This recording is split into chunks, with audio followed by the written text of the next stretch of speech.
একটা তোমাদের কথা বলি, আমি মনে করি ভালো কাজে কোনো মত থাকতে নেই, মতান্তর থাকা উচিত। ভালো কাজে সর্বদাই সবাইকে এগিয়ে আসাটাই আমি মনে করি বিশেষ পাত্রীয় হওয়া উচিত। এয়ারপোর্টের মধ্যে একটি মসজিদ আছে, আজকে থেকে হয়তো 40-45 বছর, তারও বেশি হবে কিনা। এই মসজিদকে নিয়ে বিতর্ক এয়ারপোর্ট অথরিটির সঙ্গে আজকের নয়, দীর্ঘদিন ধরে চলছে। তবে বিভিন্ন সরকার আসে যায়, কেউ এইখানে কেউ কিছু বলতে পারে না।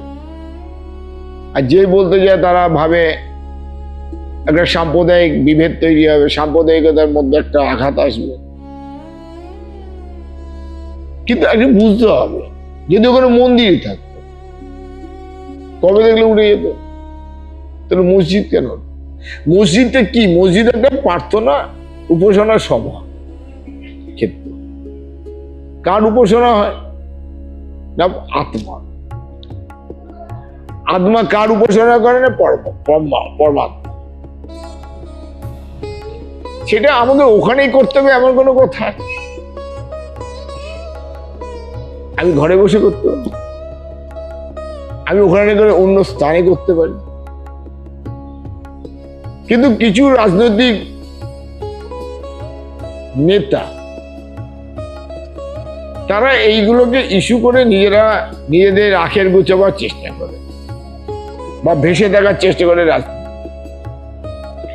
হঠাৎ একটা জানতে হবে জনস্বার্থ, দেশের স্বার্থ, রাষ্ট্রের স্বার্থ, আমাদের অনেক কিছুকে ত্যাগ করতে হবে।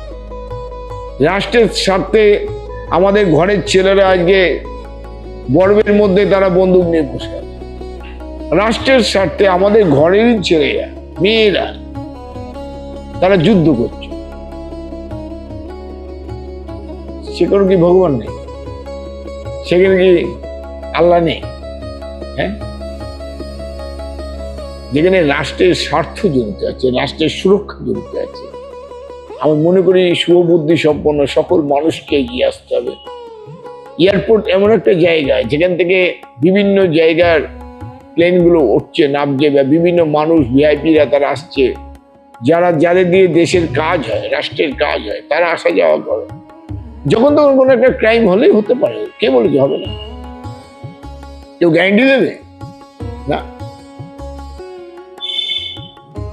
তাই আমি মনে করি এই উস্কানিমূলক কথাবার্তা, নিজের স্বার্থ চরিতার্থের কথাবার্তা, রাজনৈতিক লাভ নেওয়ার কথাবার্তাগুলোকে সরিয়ে রাষ্ট্রের স্বার্থে সবাইকে এক হওয়া আমি মনে করি উচিত,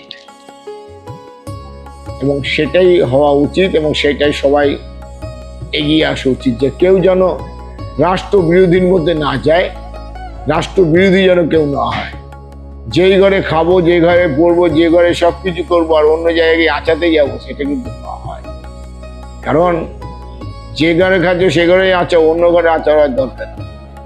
যে রাষ্ট্রে বাস করছো, যে রাষ্ট্রের সমস্ত কিছু নিচ্ছ, যে রাষ্ট্রের সমস্ত কিছু ভোগ করছো, সেই রাষ্ট্রের সুরক্ষা যেখানে, সেখানে তোমরা বিরোধ করবে, এটা কোনো মতে আমার মনে হয় কোনো ধর্মে বা কোনো মতে এটা নির্ধারিত আছে বলে তো আমার মনে হয় না। ভালো দেখো, শুভবুদ্ধি সম্পন্ন তোমাদের শুভ বুদ্ধি হোক, চৈতন্য হোক, এবং রাষ্ট্রের সুরক্ষার জন্যে, রাষ্ট্রের ভালোর জন্যে সবাইকে এক থাকার জন্য আমি বলবো জয় ঠাকুর শ্রীরামকৃষ্ণ।